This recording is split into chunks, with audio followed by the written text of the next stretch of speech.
First and foremost, hello Black Hat USA. Thank you for tuning in to listen to Luke and I speak today.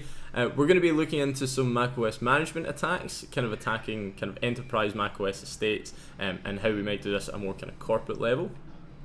A little bit of an introduction as to who we are. I'm Calum. I work within the security team over at GitHub as a security engineer. Formerly used to work in a past life at F-Secure Consulting, where you might have seen some of our research in the past. And I'm Luke. I'm currently a red teamer at G Research, and like Calum, I used to work at F-Secure. So, quickly diving into it, not wasting too much time, a kind of quick agenda for today. We are going to give a brief introduction into Apple's MDM solution as well as the Jamf device management platform.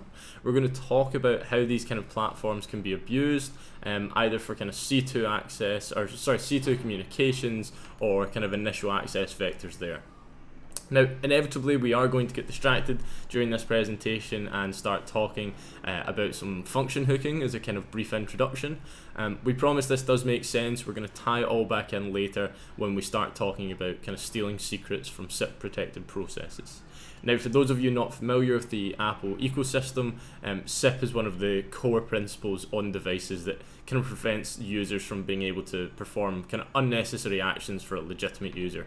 Things like hooking processes, dumping processes, or accessing kind of restricted areas of the device. So it's probably worth calling out right off the bat, everything that we talk about here today we are going to be releasing. There's no need for taking screenshots midway through our talk. We'll be releasing everything kind of open source on GitHub.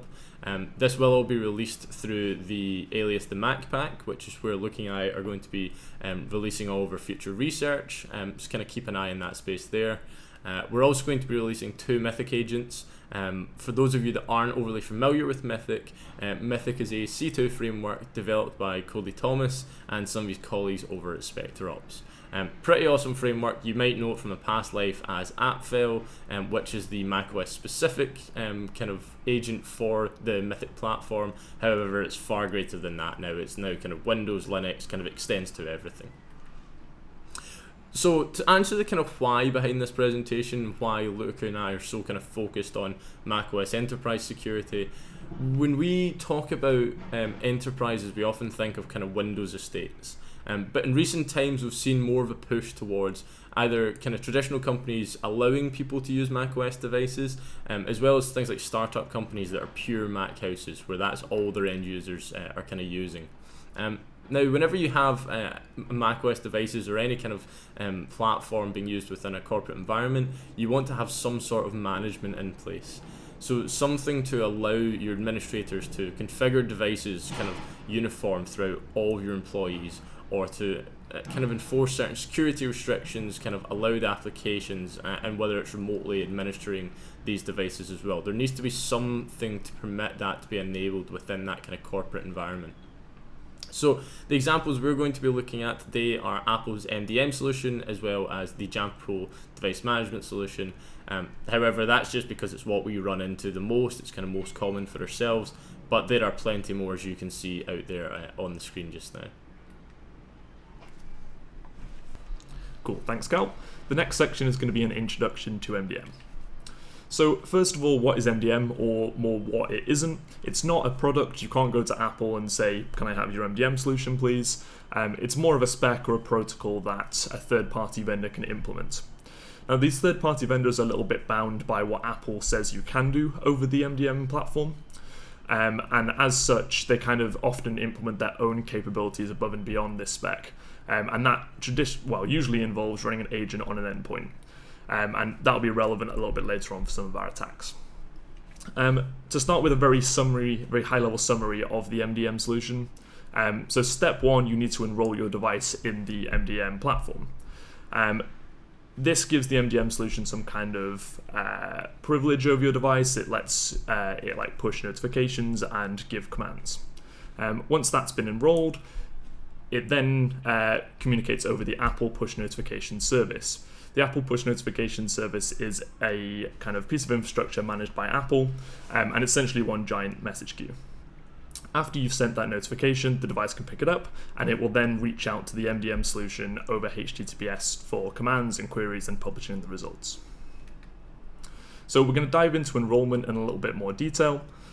So there's two ways of enrolling a device. One is using the device enrollment program, which is Apple's solution for businesses, such that you get your brand new MacBook, you open it up, and it's all automatically enrolled in your MDM server already. We're going to look at the other side of this, which is manually doing it, and that involves running a mobile config file on the device. So these are plist files, which are Apple's XML flavor, and when you click on it, it will open a box something like this on the right with a lot of red text saying that you're giving this organization the ability to erase your device and configure all of your settings. If you push install and put in the administrator password, we'll then kick off a series of messages. The first, or one of the first messages, is a token update message, and this provides the MDM solution with any authentication material that's required to communicate over the Apple push notification service. And this will happen whenever these pieces of authentication material change. So what are they? So the first one is a token. This is generated by the Apple push notification service and given to the device. And the second one is a push magic. This is generated by the device, and then these two together are sent over to the MDM solution. So let's look at more of an end-to-end of how you can do the full flow of running a command on a device. So in this scenario, we're going to task the device with sending us a list of installed applications. So step one, the MDM solution will communicate over the APN service. It will send the notification and the device will pick that up. This will happen in pretty much near real time as the device maintains a persistent connection to the APN service. When the device wakes up, it receives the notification, and that's an instruction to check into the MDM solution and say, what have you got for me? The MDM solution will reply and say, here's what I want you to do. In this particular case, we're going to ask for a list of installed applications. And finally, after the device has kind of computed the command, got all the results together, it then publishes them back over the same channel. So what can we actually do? There's a whole bunch of things we can do. Some of them are really interesting to us, like being able to install configuration profiles, and these are kind of the Mac equivalent of a Windows GPO, like editing settings on the device. We have a whole bunch of query information. We can erase the device and shut it down. We can kind of install applications from the App Store or from an enterprise application if we can sign it legitimately. And then lots of stuff to do with accounts and encryption keys. And some stuff that's absolutely not relevant, like installing books. Cool, so now we know a little bit about MDM, we're going to cover our first major topic, which is abusing it for C2. So what's the general premise? We want to set up our own MDM server, and we want to maliciously enroll devices to gain some control within the bounds of how MDM works. So why are we interested in this? Well, MDM client is an Apple-signed trusted application. It doing things like installing profiles or applications is probably not very weird when it comes to detection. It doesn't beacon, as we've kind of covered in the infrastructure side of things. It's only going to check in over HTTPS when we tell it to, over the Apple push notification service. This is kind of not true. It will do it occasionally when we open the device and turn it on for the first time and things like that. But largely, there's no beaconing behavior. And it's automatic persistence just by the nature of what MDM is. An interesting tidbit from late 2020, MDM client was on the content filter exclusion list. This was an update push to Catalina that excluded certain Apple products or Apple processes from being intercepted by network monitoring tools on the device, which made this traffic very hard to actually inspect and from a defensive perspective. This was reverted after a community outcry a couple of months later. So this brings us on to the first kind of operational challenge of doing this. Apple, quite rightly so, restrict who can use the Apple push notification service. You need a series of certificates to do so, specifically a push certificate. Now, this push certificate can be obtained from Apple if you submit a signed push certificate CSR. This CSR needs to be signed by a legitimate MDM vendor with their certificate that they obtained from Apple using the Apple Developer Program. It's a little bit of a process. We first looked at trying to get this first certificate. To do so, we need to pay Apple some money and also kind of prove to them that we're a legitimate business. We didn't really want to do that. We wanted to run our MDM server. We didn't really want to pay anybody or like an actual vendor for a real service. So to solve this, we look at a tool called Micromdm. This is open source, it's on GitHub, it's a very, very cool project, and it lets us spin up our own MDM server and kind of interact with it and play with the internals. But we still need to get our push notification certificate. Now to get this, we use a public service called mdmcert.download, and this service is offered by a company that is letting you use their vendor signing certificate to sign your own CSRs and then submit them to Apple to get your push certificates. Whether this is in breach of the Apple terms of service is a little bit hand-wavy. They've spoke to Apple. Apple haven't replied on the topic, but it's still up there and it's usable and it definitely works. There's a few restrictions around signing up with different emails. So if you sign up with like a public email, they won't accept you. If you do one with a custom domain name, then they will. And this is to kind of restrict individuals from using this, which is definitely in breach of the Apple terms of service. With all of our certificates solved and we can now communicate with the APN service, we now look at operational challenge number 2. And this is all about getting code execution. So there's lots of things in the MDM spec that are quite interesting, especially from an information gathering perspective. But what we really want to do is execute code on the device. And there's not a command that makes that incredibly simple. The closest thing we've got is the install enterprise application command. And this will allow us to execute a signed package file that's hosted on the MDM server. However, the package must be signed by a valid developer certificate. And to go through this process, you need to speak to Apple, you need to get a sign up with them, pay them some money, and a few checks that take place as well. But luckily, there's actually a way around this. So when we enroll the device in the MDM solution for the first time, the SSL TLS certificate of the web server will be installed as a trusted certificate authority on the device. And using this, we can run whatever code we want if we sign it with that certificate, which kind of alleviates that problem, which is quite nice.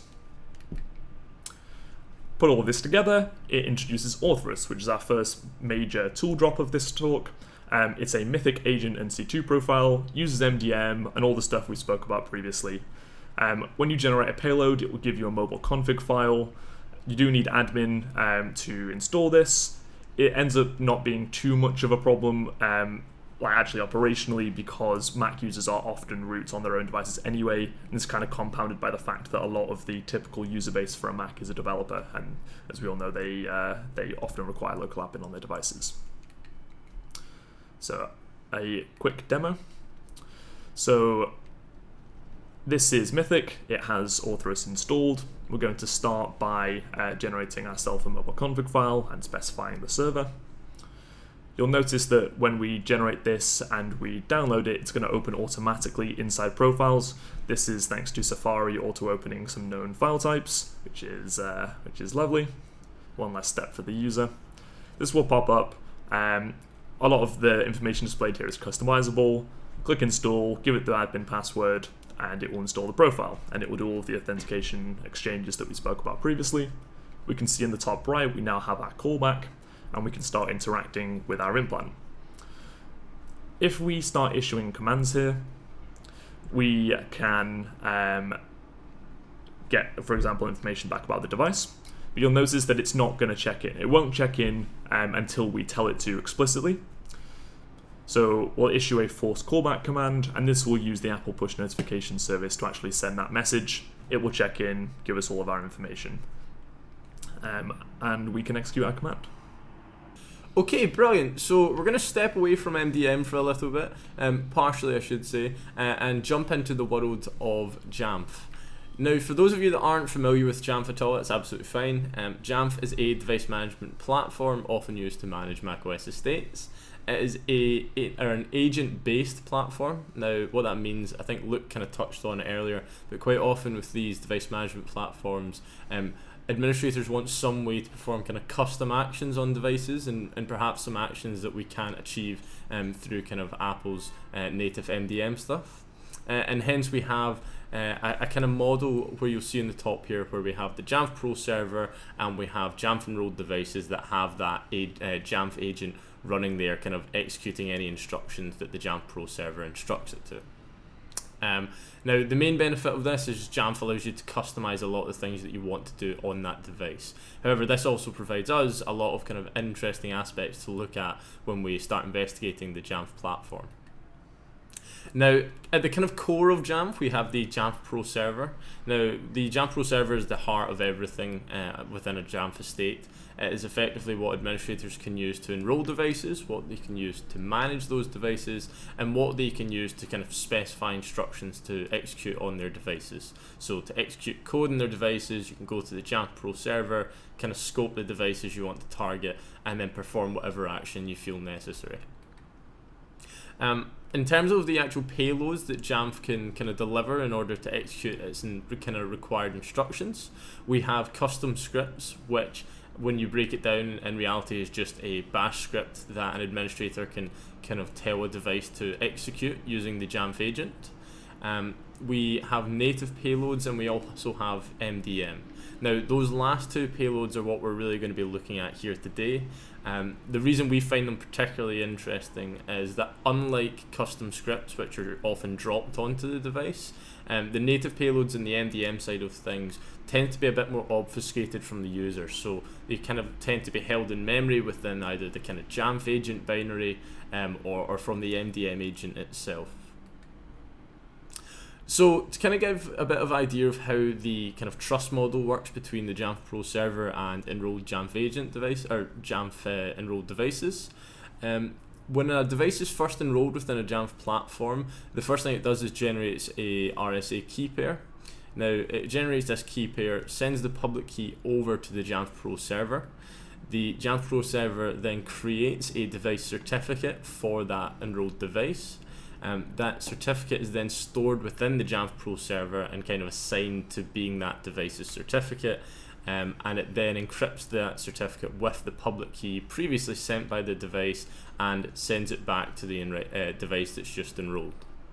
Now, the device that's just enrolled then stores that device certificate within what is called the Jamf keychain. Now, I want you to kind of hold that in the back of your minds for a minute because we're going to jump back to that in a second. Now, this device certificate, you're probably wondering what it's used for. Any kind of future request that enrolled device makes to the Jamf Pro server, it will sign the body of the request with this device certificate and then kind of provide that signature within the request. Now, that enables the Jamf Pro server to verify that any sign or any message that then comes from that device has indeed been signed and as such is a legitimate and hasn't kind of been intercepted along the way. Now, what this looks like in the reality of things, you'll see here we have the kind of basic XML body, and then we can see the device, Jamf device signature highlighted in green on the screen here. Now, I asked you to keep in mind the Jamf keychain, and I mentioned we'd be going back to it. Now, Luke and I found the Jamf keychain pretty interesting because we noticed it was within every kind of Jamf enrolled device we'd seen. We noticed that we at no point had ever configured any password for it, nor had we seen any configuration settings anywhere to configure this password. And so we did a little bit of reverse engineering. We performed some kind of dial-up injection that we'll talk about a little bit later, and we found that the Jamf agent itself contained the secret to unlock this keychain. Now, a keychain is effectively just a storage place that Apple uses to contain things like certificates and credentials and things like that. Now, what we found particularly interesting is we looked for this shared secret, or we looked for this secret within the Jamf binary within every Jamf environment that we had touched as soon as we kind of found this secret out in the first place. And we found that every single Jamf environment had the same shared secret within the Jamf binary. Now, to kind of emphasize that point, you see up at the top, we actually pulled down the Jamf binary for Apple's retail. So for those of you that aren't familiar, in Apple stores, the display products that you can see, they're all enrolled with Jamf for management purposes, and we were even able to pull the binary down from there, look for the certificate within, look for the secret key within that's used to unlock that Jamf keychain, and again, it was the same as we'd previously seen. So we kind of confirmed that this was a shared secret and that we could pull it from any Jamf binary within any estate we'd pictured. Now, to kind of give you an idea of Jamf's capabilities, we can perform code execution on our devices through kind of everything you can see on screen. Policy scripts is the main one that we see, as well as kind of packages being deployed. In terms of command and control capabilities, Jamf by very nature is designed to check in. So the Jamf agent checks into the Jamf Pro server every 15 minutes, as well as the kind of custom triggers that you can see on screen just now. So startup, login, that kind of thing. Persistence wise, if you're an administrator, you wouldn't be too happy if your Jamf agent stopped communicating, and by nature it needs to always be persisting on the device, it always needs to be running. So we can see this launch daemon that will always keep that Jamf binary alive. It will keep it alive and it will start as soon as the device is kind of started. So we've talked a little bit about what Jamf does and some of its capabilities, and at this point you're probably thinking that Jamf looks as if it was designed to be a C2 profile or C2 framework, and we're going to look at how we can actually make that happen a little bit. So this is just a standard kind of scene that you would see, a standard setup where we have an enrolled Jamf device periodically checking in, sending device information to the Jamf Pro server, and receiving and executing any instructions from the legitimate Jamf server. Now, we want to get a little bit interesting. We want to get in the middle of this and see how we could potentially use this to our own advantage. And so we're going to get in the middle here. We're going to get in between the two. We're going to cut the Jamf server out, and we're going to get that device to start communicating with ourselves. Now, we can act like a Jamf Pro server. We can send the requests the Jamf agent's going to be expecting. Now, this allows us to do things like receive that device information that the Jamf enrolled device is sending out, and it also allows us to then execute like instructions through the Jamf agent. We can kind of abuse the functionality that's built into that agent itself. Now, how would we go about kind of getting that set up, making that happen in the first place? Well, the Jamf agent listens and acts based on the contents of the Jamf configuration file. So you'll see the kind of location in the bottom right here of the Calum Jamf software jamf.plist file. This is just a property list that kind of points the Jamf agent to the right Jamf Pro server or JSS URL. Now, what if we change this configuration? With that single plist, what happens if we change that and point it to our own malicious server? Well, I'll let you get creative to how we might do that. One example we've thought of is potentially pushing a malicious package that, when opened, kind of deploys this plist file to the default location that Jamf looks for its configuration. And at which point we can change the contents of that configuration and cause the Jamf agent to communicate with our server or whatever we want to kind of imitate it as. And so we have our second mythic C2 profile and agent that we're going to be releasing today. Now, introducing Typhon. Typhon is effectively imitating the native behavior of a Jamf Pro server. Now, the payload itself is pretty simple. It is a Jamf configuration file that comes in a plist. As we've said, you can deliver that however you like, or you can customize it however you like. All we really need to do here is get that Jamf agent pointing to our Mythic profile, which will then be able to handle all of the incoming requests and effectively imitate a legitimate Jamf server. So a quick example as to how this might look. We've got our Typhon agent here on screen, as you can see. We're going to kind of skip through the payload creation. We've seen this before. We're just creating a macOS payload. The Typhon agent, we're going to point it to our Mythic server that's going to be acting as the Jamf server. We are then going to rename the plist that's going to be created to the same name as the default Jamf configuration file. And we're then just going to kind of export it. We're just going to add in an example command just now. So accept that risk, download the payload.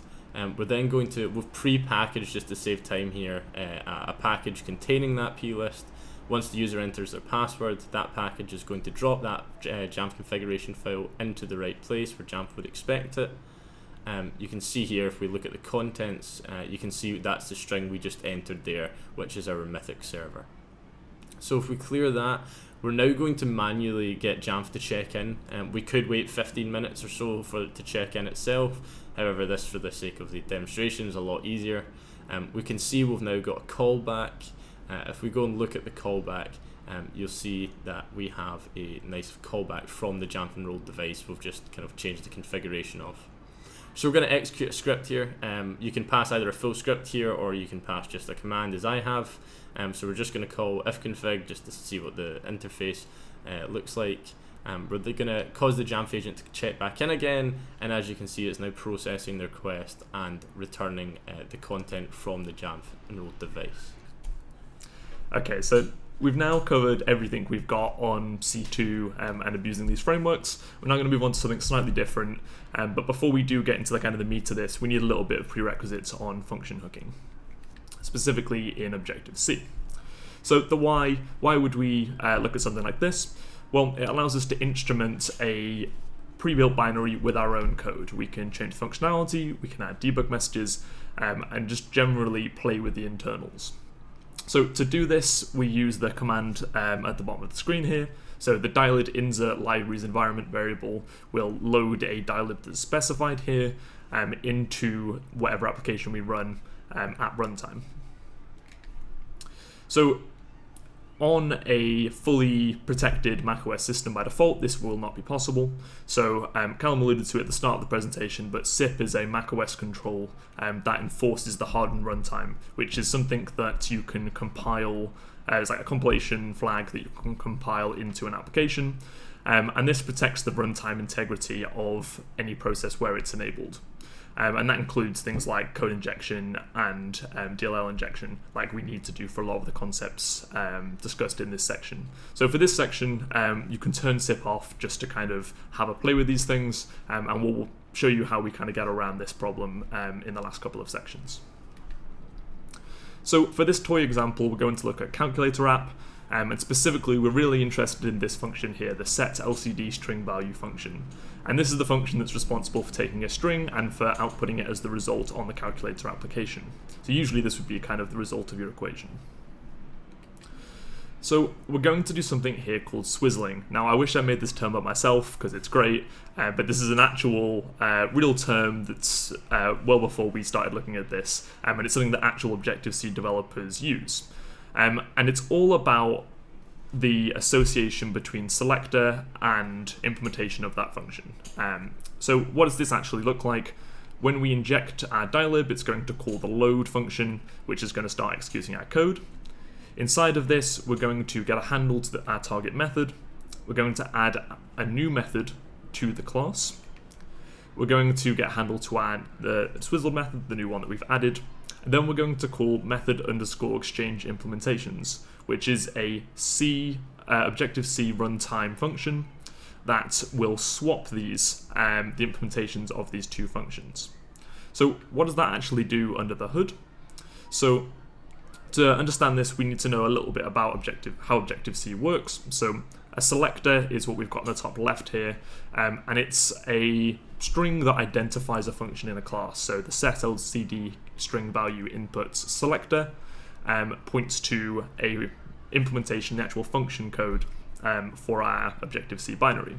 And that's stored in memory in the structure that you can see in the bottom left here, so tying that value to our actual function code. And the method we call to exchange the implementations here very simply just takes both of these selectors and it swaps those two implementations so they point at each other. And what this means in practice is that when that original function is called, it will actually call our custom code that we've put into the binary. So what custom code can that be? Well, it can pretty much be anything we want. You know, if we want to add more information in terms of output or kind of change functionality. People that are paying attention may look at this and say, that's not valid code, you can't do that. But actually, those that are paying even more attention will notice that, or will remember that we've actually swapped the implementation of these functions. So the swizzle underscore set LCD string value function actually points to our original function. So this is perfectly valid code. So putting all of this together, what do we have? We have a calculator that we control some of the code. So we give it our secret value and we get our secret output. Okay, so I did promise you that we would get distracted at some point during this. However, I also promised that we would get back on track and tell you why this all mattered. So we're going to start looking at how we can get past some of the restrictions that Luke mentioned that SIP kind of enforces on devices. So we're going to try stealing some secrets from SIP protected processes. Now, you might be wondering what kind of secrets we're after, and the answer is all of them. It's not a good hacking presentation unless you manage to get your hands on everything, and we've been frustrated in the past about certain areas that seemed a little bit off boundaries. So we're going to have a look at how we can gain access to things like management account credentials, as well as potentially kind of Active Directory credentials as well. So the big question is, where are these secrets? Unfortunately, the answer isn't one place. We've shown in previous talks that we can gain access to custom scripts and any credentials or secrets in there. We're now going to look at those last two kind of Jamf payloads I talked about earlier, the native payloads and the MDM payloads themselves. So as I mentioned, we broke custom scripts last year, objective by the C version 3 in 2020. This is us, the two sunburnt guys in the middle that you can see there. The long and short of this presentation was any secrets that you pass within kind of scripts, whether it's in the body or whether it's in the parameter, we can get access to. So just don't put secrets in scripts that are going to end up on user devices. As a kind of sore point for ourselves, just to reinforce, this is still not acceptable. This is still not a secure implementation of encrypting things but then putting the encryption keys within the body of the script. It might have some benefits, but it still doesn't qualify as secure. So end of that rant, and I'm sure we can move on from there. So we're going to talk about some new research though. We're going to talk about something that Luke and I have been calling device impersonation attacks. Now, we're going to, just to kind of set the scene, we have got onto a device that's enrolled within a Jamf environment. We've compromised that user's device. They're a local administrator on that device, and we effectively want to either escalate our privileges or gain some information that will allow us to laterally move within the network. Now, we mentioned that kind of device authentication model that Jamf has with its devices. The kind of Jamf keychain and the kind of process we walk through there. Now, for that full process to work, to fully authenticate to Jamf and demonstrate you are who you say you are, Jamf requires that you have first the device certificate and secondly the hardware UUID that can be gained with the command on the screen there. Now, we can quite easily get access to all of this information as we've previously discussed. So we're now in the scenario where we're going to steal the device certificate and the Jamf keychain from the device, and we're also going to steal the UUID. Now, if we take that information over to our actual device, the device where we're sitting on, we can then start communicating with the Jamf Pro server. So we can say, hello, I am one of your legitimate devices. I want you to send me all of the policies. Specifically, I want you to configure my local admin account, so the Jamf management account. Now, we can provide Jamf with the necessary information, at least to verify we are who we say we are. We can provide the UUID, we can provide the Jamf certificate, the Jamf keychain, which contains our device certificate, and as such, Jamf has no reason not to trust we are who we say we are. Now, you're probably wondering, why would we want to act as another device from our attacker machine? Well, as we discussed earlier, Apple has a lot of inbuilt security controls such as SIP that might prevent us from performing certain attacks, such as interacting with processes. However, if we're able to interact with Jamf as another device within our machine, we get to set the playing field. So we get to say what security controls are enabled and what restrictions might prevent any of our kind of future attacks. So namely here, we want to be able to disable SIP, communicate with Jamf, and as such directly interact with the Jamf agent to pull out any secrets that might be in there. So how does this work in reality? Well, if we steal the hardware UUID, we can then set that within a virtual machine. We can then drop the Jamf keychain file into where Jamf would expect to look for it, and we can hook the Jamf agent as we don't have those kind of protections offered by SIP. Now, what is the kind of use case of this? Why is this useful? Well, picture those credentials that are being pushed to the device. Imagine we get our hands on those credentials as the kind of plain text thing. What happens if that credential, as we've discussed in the past, is shared across all of the Jamf devices enrolled within that estate? We also see things like distribution points, which are the shares in which Jamf will tell a device to go and pull certain packages from. If we can gain access to the full contents of those shares by accessing the distribution point credentials. And lastly, as Luke will jump into in a bit, we often see devices being binded with Active Directory using kind of Active Directory bind credentials, so there's the potential for lateral movement there. So now we know a little bit about how to get all these secrets inside the Jamf platform. We're going to extend this to MDM in one kind of a last treat on this presentation.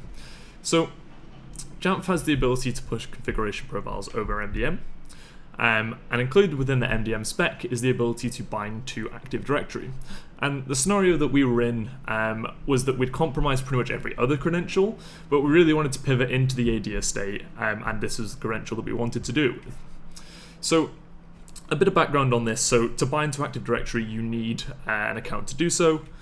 These credentials are just used once, like fire and forget, to create the computer object and kind of set things up. The privilege required for this account is more so than would be required in a normal Windows environment. So there's no like a machine account quota that doesn't apply here.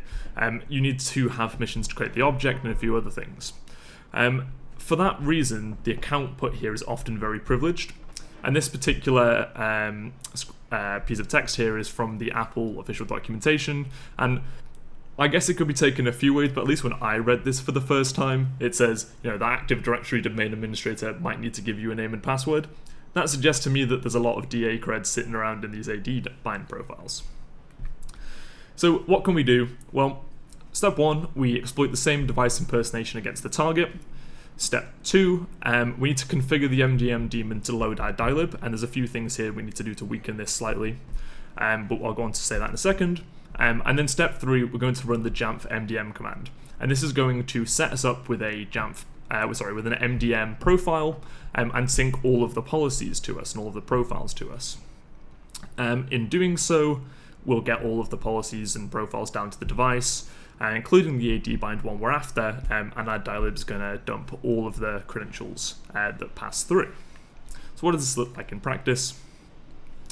Well, the scenario here, we've already done the device impersonation, so that's the hardware UUID that's been spoofed. No profiles are installed at the moment, and you'll see here we've got the Jamf keychain installed in the Jamf application support directory.